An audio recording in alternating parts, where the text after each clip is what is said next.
देखो, सबसे पहली बात हमारी कमजोरी क्या है?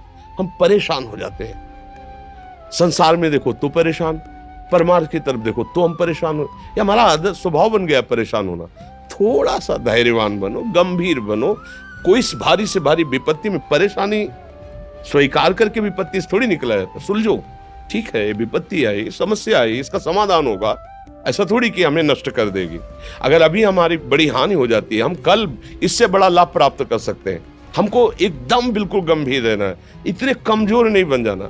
अब वो गए तो क्या होगा, अब वो वस्तु गई तो क्या, पद गया तो क्या होगा। प्रयास किया था, ये पद मिला था, इससे बड़ा पद प्राप्त करूंगा, मैं इससे बड़ा महान बनूंगा। ठीक है, एक बार गिर गया, गलती हो गई, दंड भोगूंगा, फिर इससे ज्यादा संयम में रहूंगा। बिल्कुल मतलब एकदम फ्रेश दिमाग रखना चाहिए।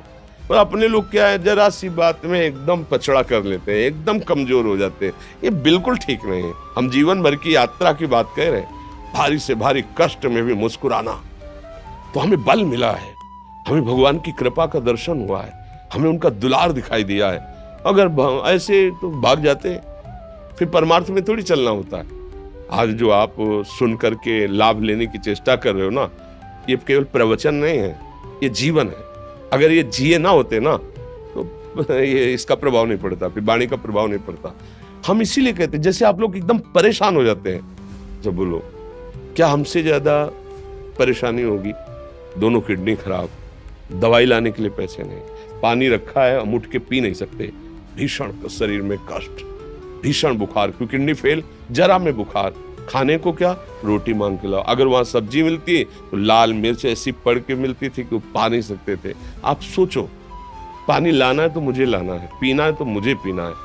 अगर मैं हारता तो कहां पहुंच जाता, क्या स्थिति होती? नहीं, मरना है, पर कदम पीछे। कोई दिन ऐसा नहीं जिस दिन सेवा ना की हो, जिस दिन सेवा ना गए हो। गुरु जी की सेवा में जाना है, पहले अपने को स्वस्थ साबित करना है, नहीं वो सेवा नहीं लेंगे।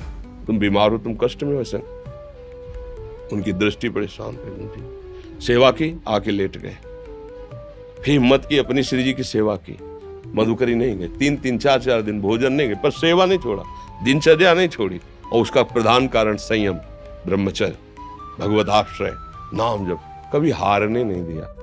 अभी भी थोड़ी देर बाद डायलिसिस शुरू होगा। हारने, आपको हारे हुए नजर आ रहे हैं। शरीर में पीड़ा है, किडनी फेल है, ऐसा तो हम स्वस्थ बैठे हैं, पीड़ा है, बार बार प्यास लगती है, थोड़ा थोड़ा पानी मिलता है, लेकिन हम आनंदित हैं, हम प्रसन्न हैं। हम लड़ाई में हारे नहीं हैं, ना हारेंगे, हम जीत चुके हैं। हम अपने मालिक के भरोसे में अपना सब बात, तो वो ये हम अपनी बड़ाई नहीं बता रहे, हम आपको बता रहे समस्या। सोचो, तुम्हारे पास तो माँ है, भाई है, बहन है, परिवार है, कोई ना कोई तो है ना। मेरा किसी ने कभी जीवन में ध्यान भी नहीं दिया। क्यों? बचपन से बाबा जी बन गए, किसी से प्यार नहीं, किसी से संबंध नहीं, कोई जानकारी नहीं, हम कहाँ हैं, वो कहाँ, किसी से कोई मतलब नहीं। अच्छा, जवान साधु कौन श्रद्धा करे? कभी गांव जाने की हिम्मत नहीं पड़ती कि रोटी मांग ले, पता नहीं लोग क्या सोचेंगे, क्या भावना कर ले। हम दरवाजे पे खड़े हैं, क्या कैसी भाव, जो हमारे सामने आकाश वृत्ति से आया यौवन अवस्था में, वही पाया, अन्यथा भूखे रह गए। जब हम हर समय अपने को विवेक के द्वारा सावधान रखे तो हम कभी निराश नहीं हुए, कभी उदास नहीं हुए, कभी ऐसा नहीं लगा कि यार हम दुखी, कभी नहीं लगा। उसी का फल है कि उस सुख का संकेत मिल गया जहां दुख की निशानी भी नहीं है। वही उसी के बच्चे हो, हम सब उसी धातु से बने हुए हैं। हम इतना क्यों परेशान हो जाते हैं? हम ये देखते हैं, अपने लोग थोड़ी बात बिगड़ गई परेशान, नहीं बिगड़ी तो बिगड़ जाने की संभावना में परेशान है। आज सुख है, लेकिन कल सुख छिन जाएगा तो हम आज के सुख में सुखी ना होकर कल के दुख की आने की संभावना में हम भयभीत हो। मतलब क्या हमारी सोच रह गई? हमको इतना बलवान बनना है कि सुख और दुख दोनों हमको छू न सके।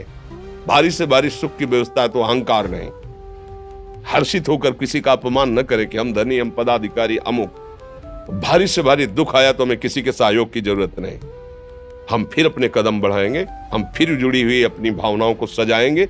मस्त जीवन, एकदम तुम अविनाशी के बच्चे हो। शेर का बच्चा भेड़ों के बीच में फंसकर म्यों म्यों बोल रहा है, बस अगर दहाड़ना सीख जाए तो कोई भी उसे परास्त नहीं कर सकता। ऐसे भगवद अंश, तू प्रपंच में फंसकर अपने को इतना दीन क्यों देख रहा है?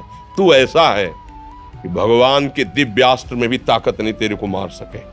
तू अविनाशी का अविनाशी बच्चा है, विनाशी भोगों को, विनाशी शरीर को मैं मान के इतना भयभीत, इतना दुख ठीक नहीं। ये सबके लिए, केवल एक के लिए नहीं। आप समझो, आप लोग सोचते हैं हम गृहस्थ होकर भला ऐसी स्थिति कैसे। जनक जी सुखदेव जी के गुरु हैं और राजा हैं, महल है, रानियां हैं, नौकर है, चाकर। क्या सुखदेव जी जिनके शरीर में लंगोटी भी नहीं है, दिगंबर, परमहंस, परमहंस के गुरु हैं जनक जी जो राजा हैं। समझो आप ऐसा ना सोचे कि हम नौकरी कर रहे हैं, हम संसार में, हम गृहस्थ हैं, हम अध्यात्म की ऊंचाई पर नहीं चढ़ सकते। नहीं, आप एक सरकारी नौकरी या आप किसानी या व्यापार करते हुए आप एक अध्यात्म की ऊंचाई में चढ़ सकते हैं। और अध्यात्म ही है जो तुम्हें इस माया के दुख सुख से ऊपर उठा सकता है। दूसरा, चाहे जितनी संपत्ति आ जाए, आप सुखी नहीं हो सकते। सब देख लो, आंख खोल के देख लो। अध्यात्म ही है जो तुम्हें हर कष्ट सहकर मुस्कुराकर जीने का रास्ता बता देगा कि आप आनंदित हो जाओगे। कुछ नहीं बिगड़ा। अध्यात्म है तो कुछ नहीं बिगड़ा, अध्यात्म नहीं है तो कुछ नहीं बना, कुछ हाथ नहीं लगने वाला।